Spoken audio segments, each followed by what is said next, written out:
Namaste,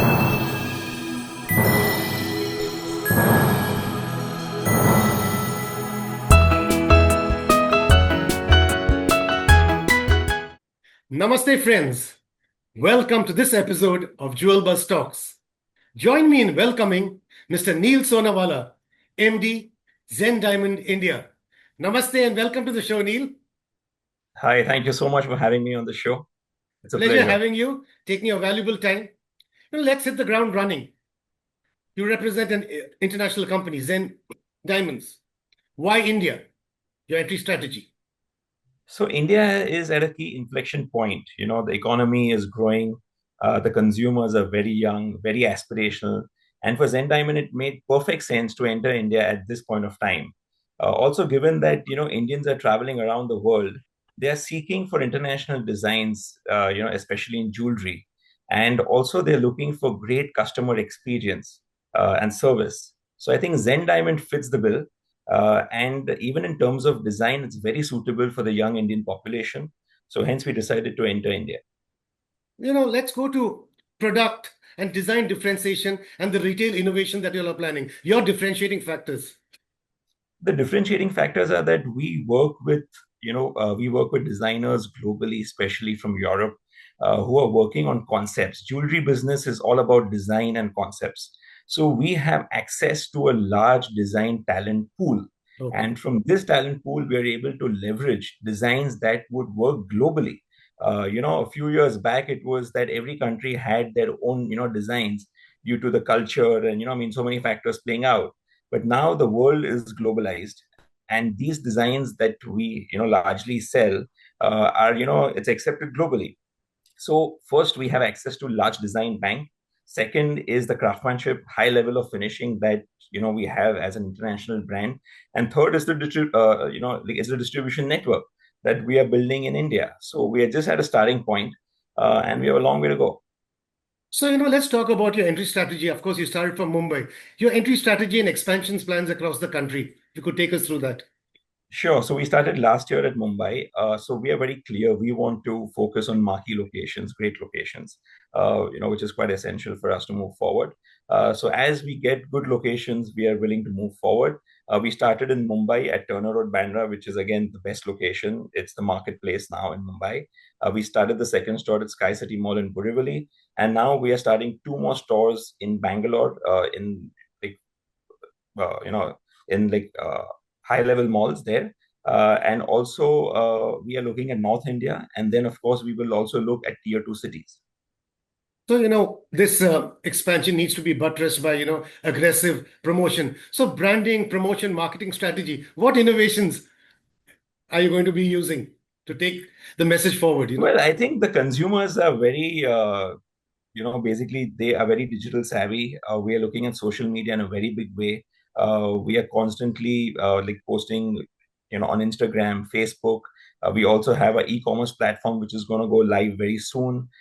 We also focus on PR activities. We have collaborations. For example, we have collaborated with Purnia's Pop-Up. So we have a shop and shop in the Purnia Pop-Up stores in Delhi, in Hyderabad, and in Mumbai, and of course in other cities going forward. We're also looking at other collaborations. So I think that will really, be the way. And up to say 10, 15, 20 stores, we will focus, on our own approach and our own strategy. And going forward, we'll also be looking at franchisees to build a distribution network. Neil, just give us a sense of the consumer appetite for diamonds. Are they still voraciously consuming diamonds, the Indian consumer? So, I often get asked this question, and I don't really see a change. For us, we are at a starting point, and consumers are very keen to, buy natural diamond jewelry. I'm always asked about lab grown natural. We'll come to that a bit later, I guess, but we don't see any impact there. It's, honestly, it is design led. It is not about diamond or gold. If the designs are suitable for the young consumers, they are willing to go for it. So I would say design, in-store experience, and service. These are the three pillars. Well, of course, you have your finger on the pulse. I'll just extend it, globally. Your experience, has taken you, I mean, to a mining center in Africa. You understand the trading centers at Antwerp, the manufacturing center like Surat, consuming centers like, consumption centers like China and Hong Kong. Give us a sense of what is happening with the diamond industry globally, right from demand and supply to consumer mindsets. Give us an overall view. So I think a lot has changed post-COVID. Post-COVID, we saw a boom in diamond jewelry sales. And then, of course, then we saw a slowdown. And that slowdown was not really because of natural or lab-grown diamond. That is the misconception that is running in the market and especially in consumer minds. It is largely because of a few big economies slowing down. For example, US slowed down, because they raised the interest rates. Then, you had China slowing down. So it's because of multiple factors that we saw a little slowdown in this industry. But again, as you know, that India is now the second largest diamond jewelry market in the world, of course, at a smaller base, and it's here to grow. So we don't really see the challenge, on the diamond jewelry sales. And speaking about Hong Kong, Asia, and China, and all of that, we've seen markets. When in 2008 China was the same size as India today, and now it's probably four times the size, and that's where we see India growing. And when that happens, consumerism really booms, and distribution networks of large, well, like managed companies will grow, and we will reach out to consumers. We will be more relevant to them. So today, I would say Zen Diamond is very relevant to the young consumer, modern consumer today, with global international designs with very high level of finishing. As you mentioned before, that we'll get to this very cliched topic. But I need to ask you, the natural versus, lab-grown saga continues. Much has been written, much has been said. And of course, both can, complement each other, both can survive.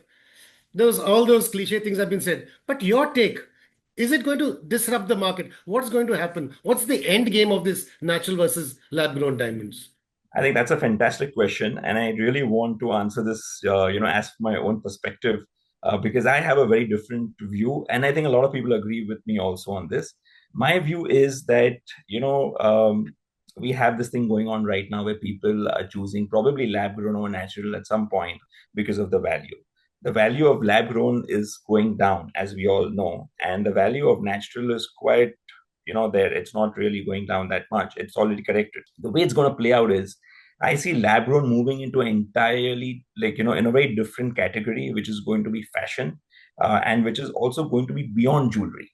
So the way we look at it is that lab grown will move, say, into accessories, into clothing, into probably shoes, into many other, avenues, and not just jewelry. I think that both will coexist, and it's very good. In a way, it complements the natural diamond business, because the entry point of, let's say, a woman's journey into the diamond world normally starts in their 20s or something like that, and with this it's going to start at a much earlier age. Yes. Also, what happens is that when income grows, when the GDP grows, when per capita income grows, people want to go for the right thing. They want to Be go for a product aspirational. Yeah. which is valued, which is rare, which is formed over millions of years, and it has its own history and its own beauty. So we don't really see the challenge. In fact, we see both will coexist. Natural diamond sits very well with gold, which is again, it has, so it basically it holds value. And of course, we see lab grown diamond moving into a totally different category if it's promoted in the right way, and that could open up, a lot more channels. So really, don't see any threat. Both can coexist, but both. So, of course, natural diamond, has its market, has its play. But for lab grown, we need to focus on other areas also. Neil, I wanted to ask you a question that has been doing rounds. The jewelry sector, the jewelry segment, sees competition from probably other sectors like a very expensive holiday or very expensive electronic gadgetry. Do you buy into that? Or what do you need to do to then fight that competition? No, I think that is, it's true. It does, face competition from travel, from electronics. People, are on the phones all day. They want to Exactly. invest or buy the best phones, go for the, right holidays to make memories. But of course, this industry is also very important because today women wear jewelry for adornment. They want to buy simple everyday things. That's where we again come in because we are here for everyday wear, Yes. evening wear, and gifting. So I don't really see that, yeah, okay, we do have competition, but you need to promote things in the right way. You need to focus on your core. You need to drive what you believe in. And we really believe that, like unlike before, where people would really buy big necklaces and big jewelry pieces, times have changed and people are moving towards smaller pieces, everyday pieces. So I think that is where we kind of fit in. And we also have accessories for our consumers. We sell perfumes, ties, pens. So we aren't just a jewelry brand, we are more than that, I would say. In fact, I was just coming to it. I suppose you have factored in affordability in your strategy when you all came to India, right? Yes, affordable luxury, silent luxury, of course, all these things are very important in our strategy. So you know what? I mean, you seem to be very upbeat, but generally in the industry, the Trump tariff tornadoes, economic uncertainties, geopolitical tensions, ever-changing consumer preferences. Of course, they are challenges. In such a volatile and uncertain world, Neil, with your, 2 decades or nearly 3 decades of experience, what would you like to say to the Indian diamond industry? How do they navigate these waters? I would like to say that we faced many of these challenges even before 2008 Lehman Brothers crisis. Then, we faced all this. I've been in business for over 2 decades now.